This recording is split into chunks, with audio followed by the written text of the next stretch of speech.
Good day, everyone. Are you working hard to earn that paycheck, but unsure of how to actually build wealth from it? Do you consider investing to be scary or hard or even risky? I can tell you, I was right there with you about 10, 12 years ago, thinking it was just all about 401ks and putting all my money into a savings account and not really being in touch with how to build wealth. So we're going to get into all of that. Our guest, Barbara Friedberg, will answer the question, how can I automate my financial future so I can concentrate on what really matters and create the riches in my work and life that I deserve? So let's do this, shall we? Are you ready to create riches in your work and life?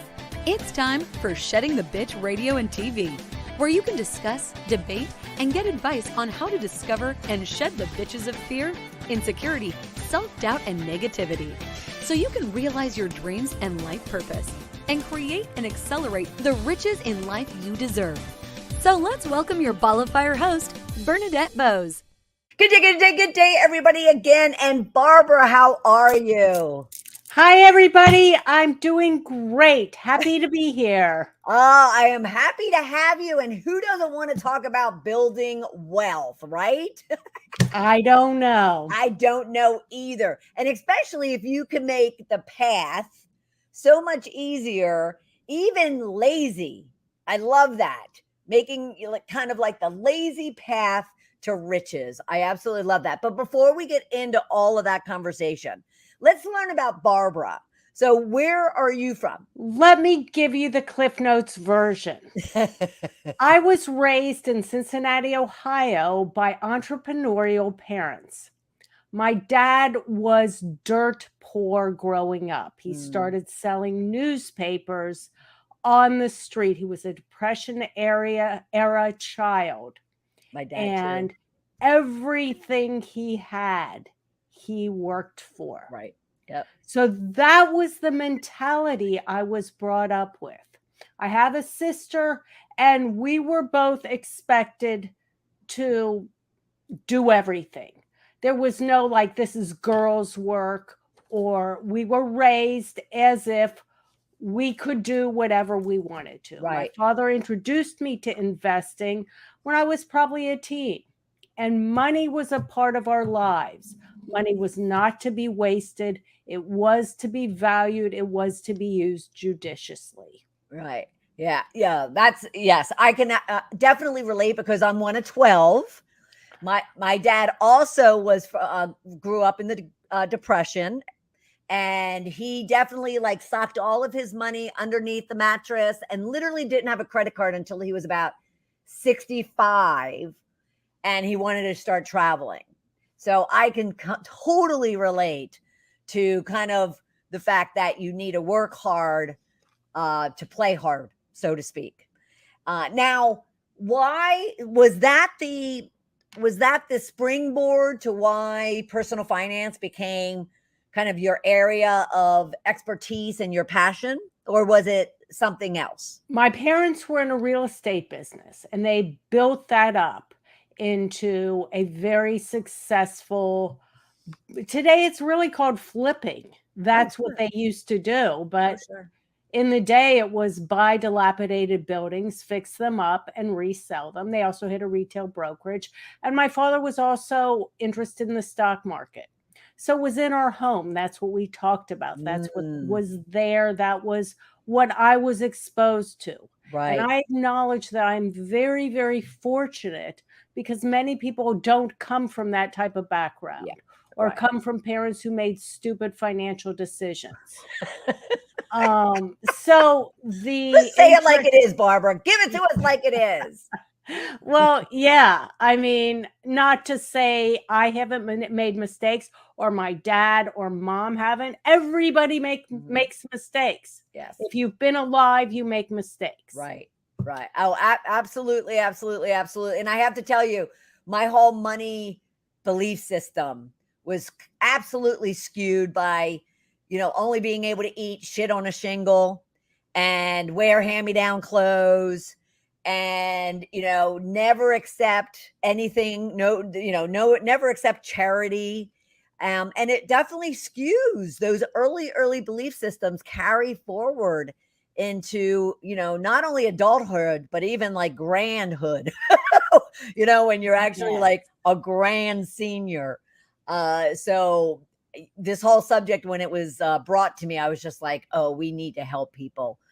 Well, We and absolutely need to help people. Bernadette, it is so great that you mentioned that because so much of our psychology Mhm, influences our financial decisions. mhm, And what mhm. I like to do is help you cut through the bad messages that you Right. have given yourself in the past. Yeah. Investing is gambling, investing is dangerous, money Right. is scary. Right. If I want something, I should have it now. Right. All of Right. those things are wrong in most cases. All those Okay. things we've been I think they're operating under wrong. is wrong. You Yeah. know, they may not be wrong for you, Right. but you don't want to hurt yourself financially by Sure. doing things that are not going to be helpful. Right. Absolutely. Well, and if you think about it, I mean, I just turned 60. So, and if you think about it, any of those that are like late 40s, 50s, and older, they have a lot of those older parents who definitely didn't talk about money. It was like taboo, and it still is in a lot of cases. But to your point, I have 6 brothers, 5 sisters. My dad never really, never really talked and shared anything with the girls, though it was one subject he would have with the boys. Now he did take us all to get our first. They used to stamp your bank cards, those bank Yes, your books. savings account book Yeah, yes, where we go and deposit our 50 cents or our right, $1.50 in the savings account right, and get paid 3% interest, which yes, we thought was very low back then. right, right. But that was it. That was my financial, education. So you mentioned the psychology, and thank you very much for like hearing that, because I'm sure a lot of our viewers and listeners can easily put into your tactics, put into movement and action the tactics that you train, coach, and work on. Yet at the same time, they're messing with it's a whole head game. And I had done an intro about how scary it is and how hard it is. And don't you find, or do you find that that comes from someone's belief systems, not necessarily fact or logic? Absolutely. Fact or logic is that side by side, women are better investors than men. Okay. So you may be really scared and you maybe think it's not for me. I can't do it. I'm here to tell you investing is not scary. It's a skill you can use. You can hire out to have someone else do the investing for you for very low fees. I'm going to tell you about that too. I Right, have nothing to gain. I'm not a financial advisor. right. I'm an educator. I Yeah, have a master's in business administration. I've got decades of investment experience. I was a portfolio manager. And I want you to grasp that whether you've never put a dime in the stock market or in the bond market, there might be a reason to do so. right. Yes. And I think too, in speaking to the corporate professionals out there and the entrepreneurs that are making really, nice paychecks, they want to ensure that that paycheck is just not covering expenses and getting them by, but is building them their future, their retirement, whatever it is that they Absolutely. want, right? And you can't, because I'm an entrepreneur as well, you can't look at your business and just be laser focused on your business and forget about your life. Right, So right, you have to set up, as one of your former guests said, you have to set up a system for getting your finances on track, automating it, and then you can do everything else. yeah, But yeah. if you forget about investing, and I don't know how old you guys are, but let me just say the younger you are, the earlier you start investing, the less money you need to reach your financial goals. Right, right, absolutely, absolutely. All right, so let's get into it then. So, why do you think so many people find investing scary? What is it about it that makes people think that it's so scary? Typically, we're scared of things we don't understand. And most people have not been exposed to investing. They don't know what it is. They watch CNBC or the other shows where people are saying, buy this, sell this, do that. And their head is reeling. That's not sensible investing. Now, there are a lot of different strategies, ideas. There's day trading, there's buying and selling stocks, there's crypto, there's all that stuff. Right. I'm not going to talk about that. And you know why? Because there is research. Vanguard, which is a really big investment firm that is focused on low fee investing, has done a lot of studies, and they have found that investing in a very simple market matching portfolio, and I'll explain what that means, over the long term is going to yield you better returns than the majority of people that are looking for the next hot stock or hot crypto to invest in. Right. And what is of course, the younger you are, the better, right? Okay. So let's take that group out for a second. But what is the optimal age? How do I want to say this? What is the optimal age, oldest age, that you can still create wealth for your retirement? That is No. a really good question, Bernadette, because I was doing some calculations about, and just putting as a benchmark, let's say you want to retire at age 67, and there's calculators online that can help you do the math super easily. And so the oldest age I plugged in was 50. So if you want to have a viable likelihood of retiring at age 67 with $1 million, and I'm not talking about striking it rich, buying a lottery ticket, really, but through a viable way, Right. a sensible, time-tested, and nobody knows the future, okay? So Right. we have to use some historical data to make these assumptions. Sure. But the data we're using has been around for 100, 150 years, and there's really no assumption that it won't be good. First, I want to say investing in the stock market is putting your money in companies that you use every day. When you Okay. buy what is called an index fund, which is simply a group of companies, the S&P 500, many of you have heard of that. You don't know what it is. It's the 500 most important companies in the country.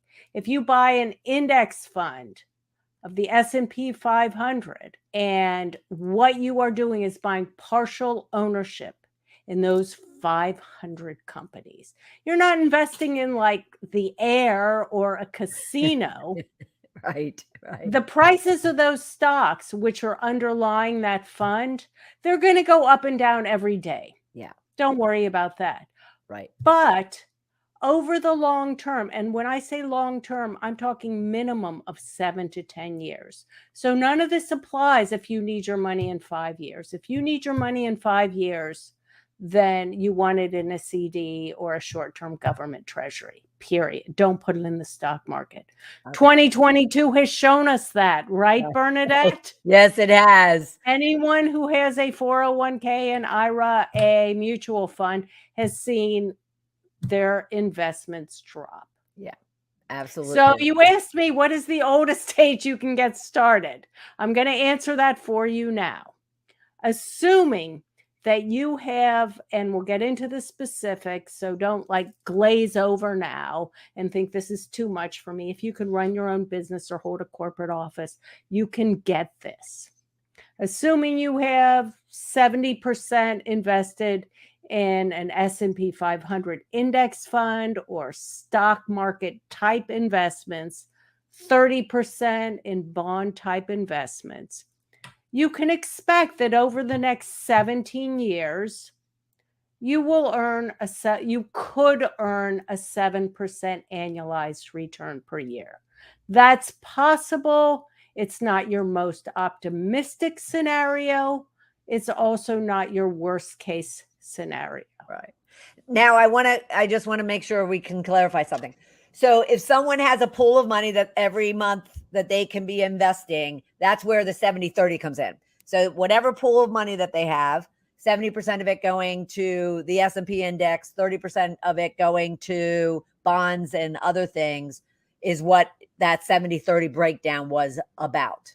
Yes, Correct? thank you for clarifying it. I Sure. know that the lingo can sometimes be Well, and a I little need to, confusing. and I need to kind of, make it very practical for my own understanding. So, Yes, yeah, absolutely. And you can tweak that a little. It's sure. not perfect, and you can add an international fund or whatever. But Right. we're talking just simple, simple, simple. Okay. So Okay. you all want to know the dollar amount. You're 50. You've got $10,000 in your retirement account. Is there any way to reach $1 million?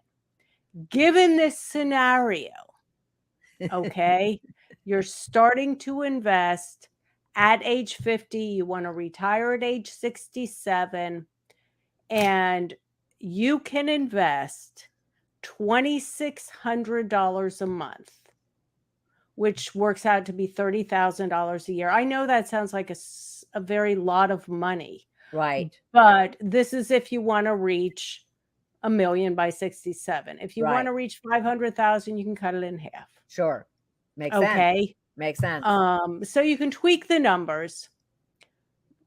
Given a 7% annualized return, you will have roughly $1 million at age 67 if you start at 50. Right. But I got to tell you something, because maybe some of you out there are not 50 yet, and maybe you're 40, or maybe you're 30. At 30, you only have to invest $485 a month. At 40, you only have to invest $1,045 per month. Right. Right. Do you get the picture? Yeah. So the point being is that based on the amount of money you have, correct, see if my logic's right. Based on the amount of money you have, and or wait, should they do it the goal that they have? If it is $1 million, then they would, and the age that they're at, how can they back into that number to say, like, how did you come up with, 1,025 based on the 7% too?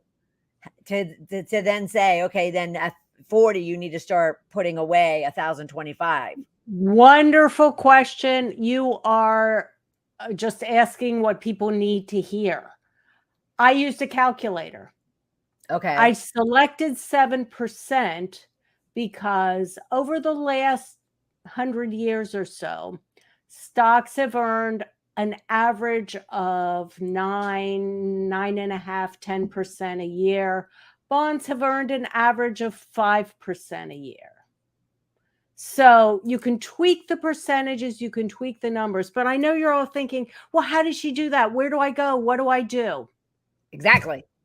Google online retirement calculator. Okay. There you go. There you go. And there's a ton of them out there, but there are some very simple online retirement calculators. So plug in the numbers and you can do it yourself. Right. Right. Awesome. And I think it's important that, I think it's important for people to kind of do that for themselves, even if they go to someone to handle, that for them. So they're in control. They feel, now they're armed with more knowledge and more information, which makes them more confident about what it is that they're about to do, which is already scary to them, possibly. How would you support individuals that are looking to get into investing? I would say you have to read. You have to also listen to reputable people online. Okay, because there are a lot of people out there with no experience, no skills, no financial background, telling you so much different stuff. I'd go to the Vanguard website to educate yourself. They have wonderful articles. I would go to the big financial companies. They all have free educational settings. I would go to Investopedia, which has basic investment courses. But I will tell you a secret. My favorite investing book is a 100-page book. It's a quick read, and it's called The Elements of Investing. It's by Malkiel and Ellis, and we can put these in the show notes. Right, we will. And it just tells you everything you need to know. Okay. All right. Okay. So what?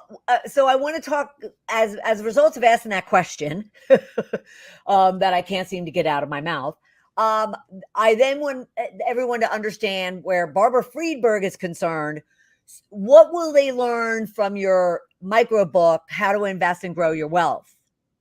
Oh, that's super. Yeah, I'm offering a free micro book. All you have to do is give me your email, and that means you'll get some educational content from me, and you'll get an overview of how to get going with this procedure. Right. Okay. And All right. actually, yeah, the Malkiel and Ellis Elements in Investing is good.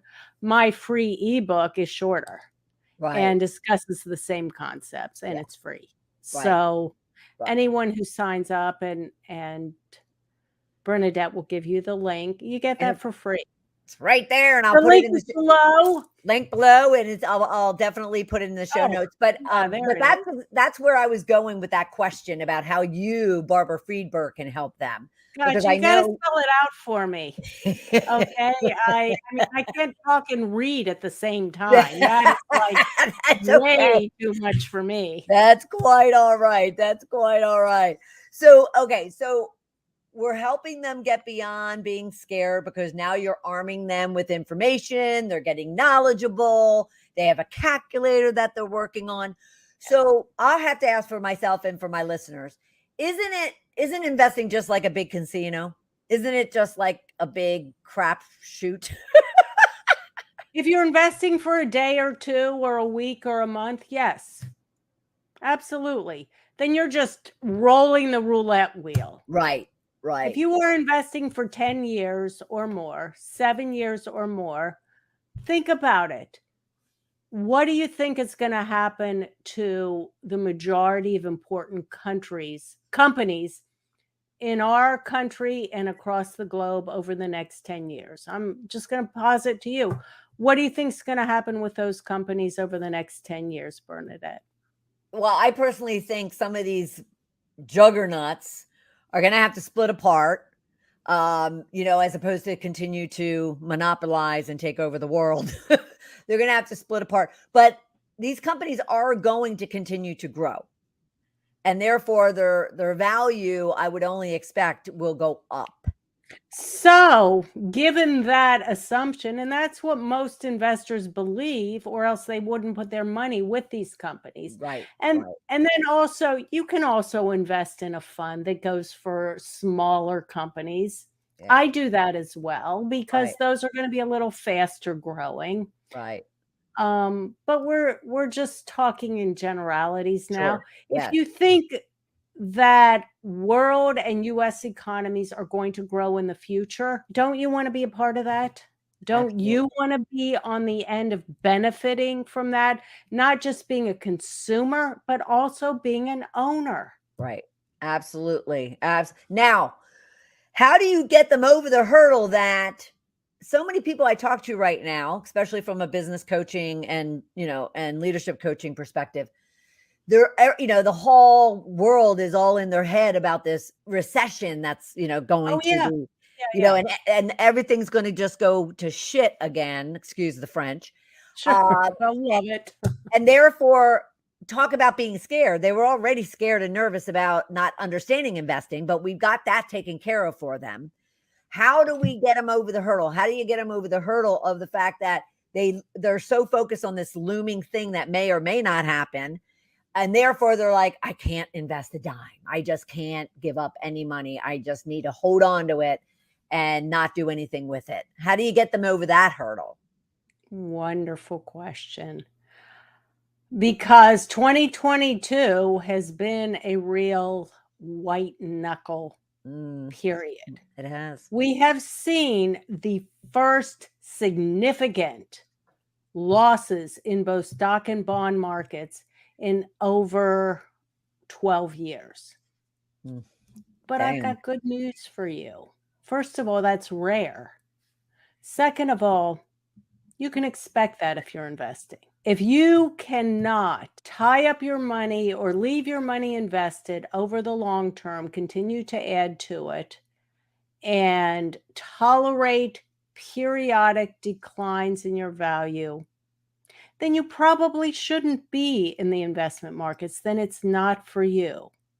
But if you understand that periodic recessions, depressions, what we call bear markets is when the investments go down. Typically, they happen every 5 to 7 years. We've just been blessed because of the last 12 years, we really haven't had much of one. And that's why newer investors are really scared. Right. But if you can understand going in and tolerate the reality that there's a reason you're getting not a 3 or 4% CD rate, but that you're getting an average of a 7, 8, or 9% return on your investment portfolios. You're being paid that higher return for the specific reason that it is not a sure thing. You're paid to accept the risk. Okay. Interesting. Oh, interesting. Investing in the stock market is riskier. Any stocks are riskier. Okay. I'm contrasting that with if you put your money in a CD where you might get 3%. The only risk you have with that is that some of your value of your dollars might shrink due to inflation. But if you invest $100 in a 3% CD, at the end of 1 year, that CD will be worth $103. If you invest $100 in a stock market index fund, and it might be an exchange traded fund, and that's just a whole basket of a whole lot of companies that you can buy in one fell swoop. Right. Well, that investment, that $100, that might be worth $120 at the end of the year, or it might be worth $80 at the end of the year. Right. Okay. All right. So that's why you don't want to invest in the stock market for 1 year. Right. But likely, if you keep that $100 invested in the stock market for 7 years, 10 years, and you keep adding to it, then at the end, your annual return is likely going to be higher than if you had kept it in a certificate deposit or a government bond. Perfect sense. Now that makes perfect sense. Thank you very much, Barbara. Thank you. I was a bit confused. All right. So where is the best place to begin saving and investing? I mean, there's so many options out there. Every time you turn on the TV, there's a different, new app. It's overwhelming. It's and they all overwhelming. send them to me for review. It's like, oh my gosh, don't you think I have a job? I can't review every one of your new apps. I mean, no offense, because, many of them are very good. But Right. it really depends on your interest. If you have no interest in doing any investment management yourself, and you want to implement investing in a sensible way for a low fee, you can hire a robo-advisor, an automated advisor, to do it for you. What is a robo-advisor? That's new. I'm so glad you asked. I actually cover this a lot. I have a website called Robo-Advisor Pros where I do review them. There are about 20 or 25 of these digital investment managers. Wow. In the US. And the benefit of a digital investment manager, first of all, the fees are very low. You're not going to pay a lot to a digital investment manager. So some of them actually don't charge any annual management fee, like SoFi or M1 Finance. Some of them charge like 0.25%. So it's like 25 cents for $100 managed. And what you get is a risk-adjusted portfolio that fits your goals and your risk tolerance. Now, what the heck does that gobbledygook mean for you Right. practically? Right. Okay. So almost every robo-advisor is consistent in that you get started by answering 4 to 10 different questions about yourself. Stuff you know, how much money you have, what are your financial goals, how much risk can you handle? Then from your answers, they're going to give you a customized mix of stocks and bonds that are going to be diversified across the US and the globe. And that is your investment portfolio. If you like it, you can say, okay, I'm in. Right there with that robo-advisor? Absolutely. Interesting. And then all you have to do is you open your account, and most of them will give you either a joint or individual taxable account, a retirement account like an IRA or a Roth. And for you business owners, most robo-advisors offer a SEP IRA, which is a business. And for some of you more sophisticated corporate executives, can offer trust accounts. Oh, wow. Okay. Okay. And so you open your account, you link your bank account to the platform. They're all secure. If you do online banking, you're going to be fine Right, and right, comfortable. right. I agree. I agree. And then you transfer money in. I would say set up an auto deposit, however much you feel is Absolutely. right. Absolutely. And you can designate different accounts frequently. Like Betterment is really good for goal-based investing. And let me just ask you, Bernadette, can we put a link to my robo-advisor website? Yes, absolutely. Yes. Because I have a quiz on my website that Right. will help you decide which robo-advisor is best for you. But not your Barbara Friedberg website, your No, robo-advisors.pro. Robo-Advisor Pros website. Okay. All right. Yep. And so, again, I'm so worried that I'm going to scare you off. You're going to go heading for the hills and say, I can't do this. Yeah. No. No, But our listeners and viewers are pretty savvy. They just need some guidance and some knowledge so they feel empowered to great. go and do these things. So no, this is awesome. This is awesome. And actually, Elevest is a robo-advisor that is designed for women, is very low fee, and offers tiered services depending on your needs. Right. That Right. is ideal, especially if you're a woman or a single woman. Right. But back to the process. Yes. Number one, you take the quiz. You look at the results. You say, this looks okay, or this looks, and they'll give you a projection. They'll Right. say, how do you feel if your portfolio loses 20% in a year? And you say, yikes, I can't handle this. And so you say, I want a more conservative portfolio. So they'll throw up another option. Yeah. So and of course, I want to stop you there for a second. And of course, if you don't need the money anytime soon, you don't want to automatically just go, oh my God, 20%. Are you kidding me? Because you could make up that money, right? In the long term, if you have decades. Unlike me, I would have more of the 7-year, but many of our listeners are like 35 and 40.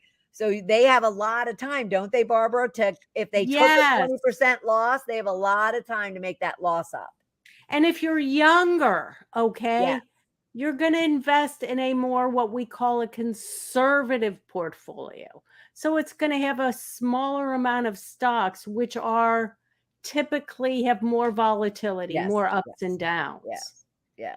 And you'll have more of your money in like bond type investments, which might give you a lower return, but much less risk. Right. Okay. So we did talk about if they wanted to get to $1 million, like if they wanted to become a millionaire by the time that they retire. What other factors or what else plays in that other than the number of years they have, the amount of money that they put in? What other things should they consider, other than, whether or not they go risk or conservative? What are some other factors? Well, we're talking a lot about your retirement savings, okay? And the main thing you have to consider is the future is unknowable. You don't know. Right. All of this data is based on the past. I have been investing for 40 years. I've seen my portfolio drop 30, 40%. Right. What you have to know is if you get frightened when you go through a normal investment drop and you choose to pull your money out, then you are unlikely to reach your long-term goals because you will need to be right twice. When you take your money out and then when do you go back in? Right. So the research is very clear that you want to keep investing through the down markets. Yes. And there is a very good likelihood that you will reach your goals.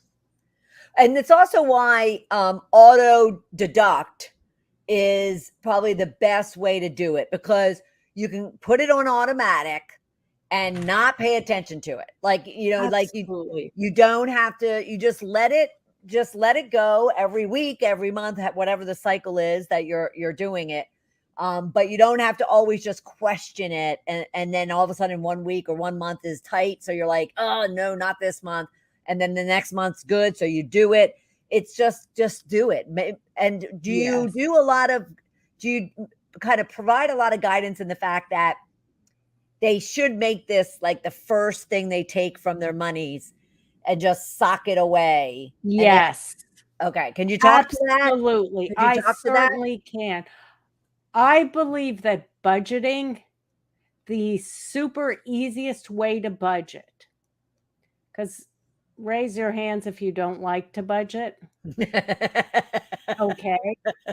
The super easiest way to budget is, and if you're an entrepreneur, you may not know how much money you're going to make every month, but you can make an assumption. Right.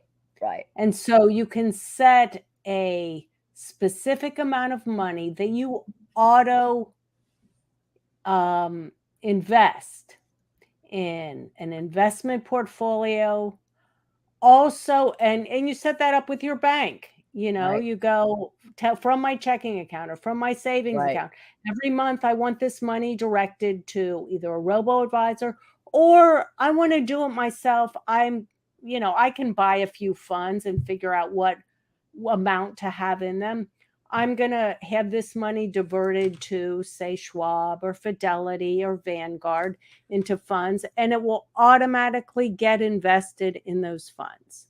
Yeah. You don't see that money, so you're not going to spend it. You don't worry about it. Right. But that's not all you do for your finances, because it's important to consider retirement. Sure. But you also have to think of that, like I just had a $2,000 shower repair. Ow. Who even heard of that? Ow. And I got a second opinion too, because I thought to replace a valve costs $2,000. Well, the other guy charged $2,500. Holy mackerel. Right. You need an account that we call whatever. When you need that money just in a savings account, a money market account. Right. And you probably should have, $50, $100 a month going to that account until it reaches about, maybe whatever you think is reasonable, $5,000, $10,000, to pay for those what if expenses. Right. And then there's that traditional, especially for our corporate professionals listening, there's that traditional, like if you were to lose a job, make sure you have, certain number of months of savings to be able to cover yourself while you're looking for another job. Has that number, I want to say it used to be 6 months. Has that number changed, or what is that number? It really depends on your psychology. and also your field. Okay. So for corporate people and also your expenses, and Yeah. your sources of income. So there's no hard and fast rule. But as COVID showed, you need to prepare for the unexpected. Yes. So you do need a set amount of living expenses put aside. Right. And that could be 3 months, it could be 6 months, it could be 9 months, it could be a year. Right. Right. You just Right. need to really look at your own situation and say, "What if my job went away tomorrow? How long could I survive? Yep. What are my Absolutely. sources of income?" Yep. And I Absolutely. do want to throw out, if you are a corporate executive and you are working for a company, the the most important place to start investing is in your 401k or your 403b, especially if your employer is matching your contributions. Absolutely. That's free money. So, Absolutely. and if you don't know what to pick, you could just pick a target date retirement fund, which is simply a fund that's kind of like the mix of assets I talked about before. And it's targeted towards the date when you think you'll need that money, your Right. retirement date or another date. Right. Absolutely. That's fabulous. I'm so glad you got that in because as I mentioned at the beginning of the thing, that's all I thought it was 401k, which I did, beginning when I was in corporate at 20, until I left. And I thought it was that and savings. And that was it. And so I'm so glad that we had this conversation, of which we're going to have again, because right around the new year is when also, this subject of money comes up. What one last tip would you provide, Barbara, to all of our listeners and viewers when it comes to them focusing on investing in themselves and investing in their future to build wealth? It's scary. I get it. I know it's easier to avoid. My best tip is to start small. Take one activity, whether it be just going to a retirement calculator or taking a glance over your checking and credit card and seeing where your money is going, or figuring out how much you can divert to an emergency fund and an investment account. Just do that. Just get started. Yeah. You don't have to figure it out today. Right. Right. And I'm going to give one more tip. Yep. Don't get scared of losses. You're investing for the long term. If you're Right. not investing, if you need the money for a shorter term, money market account, Yep. certificate of deposit. Right. That's where your money should be for short term, Yeah. under 5-year needs. Right. Well, and I have to touch on that though, because I want to make sure that hits. Should could they have that bucket, but they also have the long-term bucket? So if they are Yes. nervous, they can have both. Yes. You need to have more than one bucket for your money. Yeah. Awesome. Woo, woo, woo, woo. We are getting wealthy here and shedding the bitch. We are all going to be powerhouse savers and investors. So you feel confident and empowered. Barbara, I can't thank you enough. This has been absolutely fabulous. Thank you so much. I am thrilled to be here. Please, I have a contact form on my website. If you're interested, yes, below. It's a long, long name, Barbara Friedberg Personal Finance. You can Google me, .com. Yes, you can Google me. I'm everywhere. I write for Forbes. I write for US News. And email me your questions. I also have a YouTube channel. I review a lot of robo-advisors and give investing advice. Yeah. So don't get scared. Take action.